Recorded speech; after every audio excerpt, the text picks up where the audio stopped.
अस्सलाम वालेकुम dear student. आज हम डिस्कस करने वाले हैं रॉल्ड्स लॉ का सेकंड पार्ट।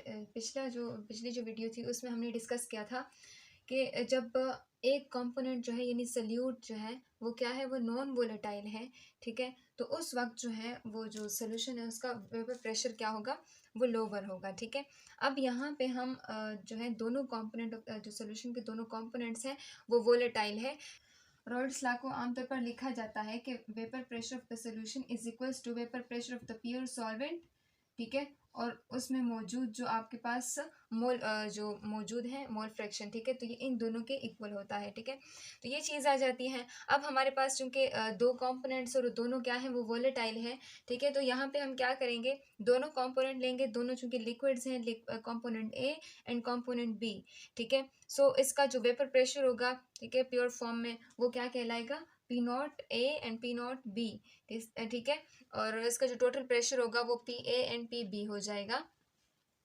अब हम यहाँ पे रॉल्ड्स लॉ को अप्लाई करेंगे, क्योंकि हम यहाँ पे दो कंपोनेंट्स ले रहे हैं, यानी कंपोनेंट ए और कंपोनेंट बी। सो इसके लिए अगर हम यहाँ पे लिखेंगे ना, कंपोनेंट ए जो है, इसके लिए हम लिख लेंगे vapour pressure due to component ए।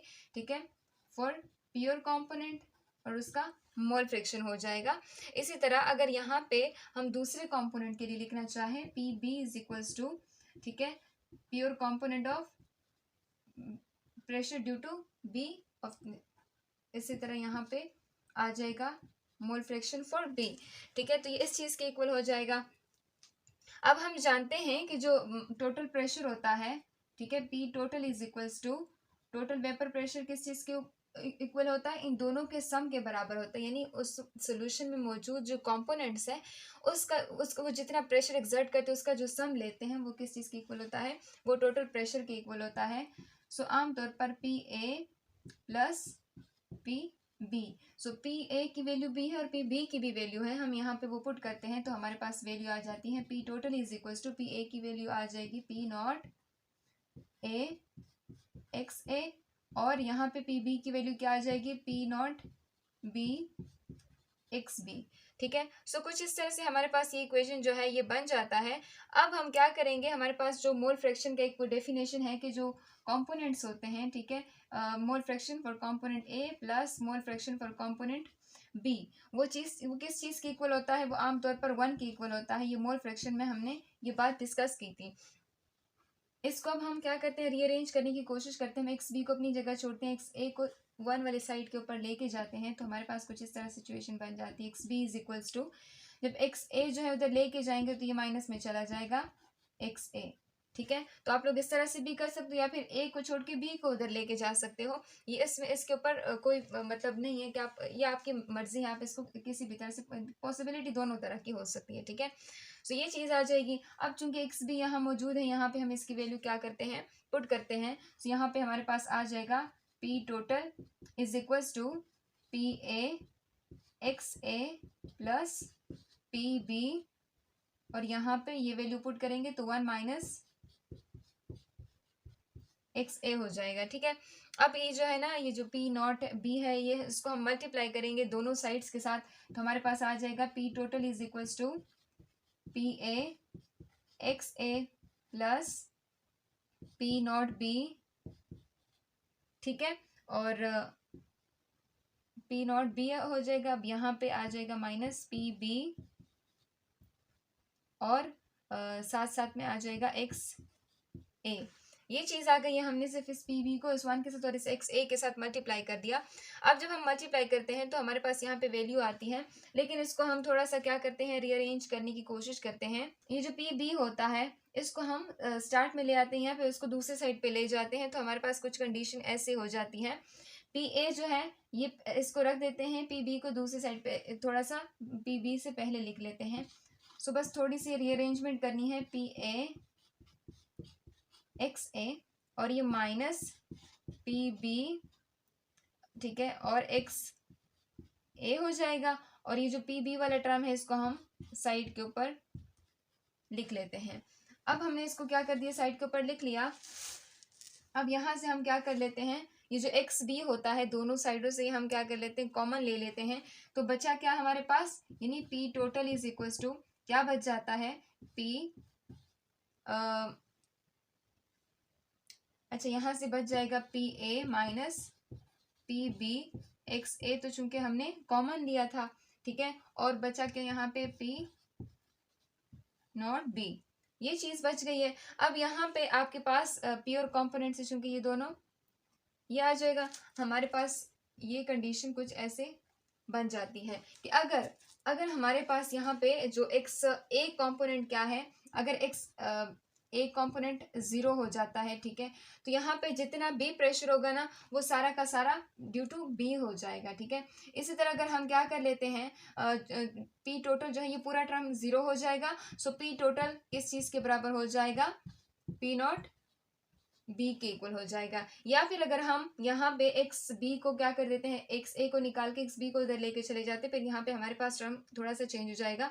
अब अगर हम क्या करते हैं, एक्स जो बी है, ठीक है, एक्स बी को अगर हम जीरो ले लेते हैं, यानी जो मोल फ्रैक्शन फॉर ए कंपोनेंट है या मोल फ्रैक्शन फॉर बी, यहाँ पे हम उसकी पॉसिबिलिटी के तौर पे लेते हैं, तो यहाँ पे जितना टोटल प्रेशर होगा वो सारा का सारा किस वजह से हो जाएगा, यानी एक्स बी जो है वो अगर हम जीरो कर देते हैं तो सारा का सारा प्रेशर किस चीज़ की वजह से हो जाएगा, ए के लिए हो जाएगा, ठीक है। सो ये कंडीशंस जो होती हैं हमारे पास आ जाती हैं। अब हम उस ग्राफ की अगर वहां पे आप देखते हैं तो इसमें हमारे पास जो एक एक्स एक्सिस होता है इसके ऊपर मोल फ्रैक्शन की कॉम्पोजिशन दी हुई है, और ये जो वाई एक्सिस है इसके ऊपर हमने वेपर प्रेशर लिए हुए हैं। यहाँ पे वेपर प्रेशर ड्यू टू ये कंपोनेंट ए के लिए और वहां पे कंपोनेंट बी के लिए वो वेपर प्रेशर है। आप लोग देख सकते हैं अगर यहाँ पे ये जो आप सॉल्यूशंस बना रहे हो ये डिफरेंट कॉम्पोजिशन के बना रहे हो, यानी सबसे पहले आप क्या करते हो, जो एक्स बी कॉम्पोनेंट है, ठीक है, यानी मोल फ्रैक्शन फॉर बी जो है वो जीरो है, लेकिन मोल फ्रैक्शन ड्यू टू ए जो है वो बहुत ज़्यादा है। इसी तरह हम ग्रेजुअली इसमें चेंजेस लेके आते हैं। सो यहाँ पे अगर ये वाली स्ट्रेट लाइन आपको नजर आ रही है, पी ए से लेके पी बी तक आपको क्या करें नजर आ रही है, अगर ये लाइन आपके पास स्ट्रेट आती है तो आपका सोल्यूशन क्या है, आइडियल है, ठीक है। सो इस वजह से जो राउल्ट्स लॉ होता है इसको हम यूज करते हैं to check the ideality of a solution, ठीक है। इसी तरह यहाँ पे बोलते हैं एक स्ट्रेट लाइन जो है आपको नजर आ रही है, ये जो 30 जो है ये 30 और 70, यहाँ पे एक स्ट्रेट लाइन आपको नजर आ रही है। स्ट्रेट लाइन में क्या होता है, ये जो जी होता है ये आमतौर पर हमने एक क्या लिया है, एक कंसिडरेशन के तौर पर हमने ये जी लिया है, ठीक है। अब यहाँ पे आप देख सकते हैं कि जो एक्स ए कंपोनेंट है वो 70% है, लेकिन जो एक्स बी कंपोनेंट है वो 30% है, ठीक है।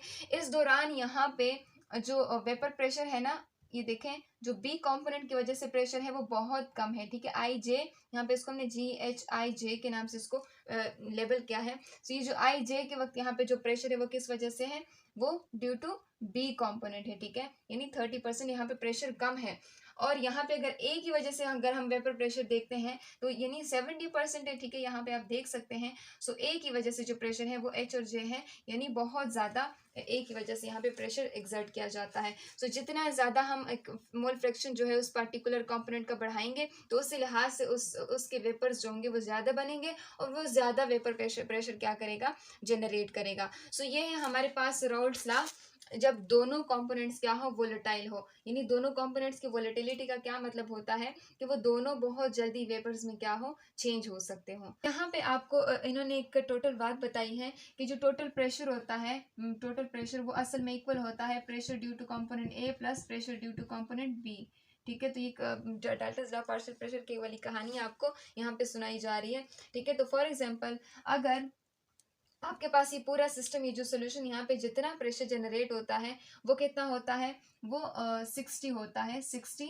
तो और अगर टोटल प्रेशर यहाँ पे जनरेट हो रहा है, ठीक है, तो pressure due to component A जो जनरेट हो रहा है, for example pressure due to component A कितना जनरेट हो रहा है, वो 40 टॉर प्लस, और जो दूसरा जनरेट हो रहा है, ठीक है, तो वो 20 है। तो इसका मतलब क्या है, यहाँ पे दोनों वैल्यूज क्या है, बराबर है, 60 इज इक्वल टू 60। तो आपका सोल्यूशन क्या होगा, आइडियल होगा। अगर यहाँ पे इस तरह वाली सिचुएशन आपको नजर नहीं आ रही, यानी जो टोटल प्रेशर होता है वो इक्वल होता है to the sum of the individual pressures, तो अगर ये दोनों इक्वल नहीं है तो आपका जो सोल्यूशन है वो आइडियल नहीं होगा, ठीक है। सो ये था दोनों कंपोनेंट अगर वोलेटाइल हो, यानी ये जो ए और बी कंपोनेंट है ना, अगर फॉर एग्जांपल एक कंपोनेंट हम वाटर ले लेते हैं, दूसरा कंपोनेंट एथेनॉल ले लेते हैं, तो ये दो मुख्तलिफ कंपोनेंट्स जो है तो उसकी कहानी आपको क्या कर रही है, सुनाई जा रही है, क्योंकि दोनों दोनों वेपर्स में कन्वर्ट होते हैं और दोनों एक प्रेशर जनरेट कर सकते हैं।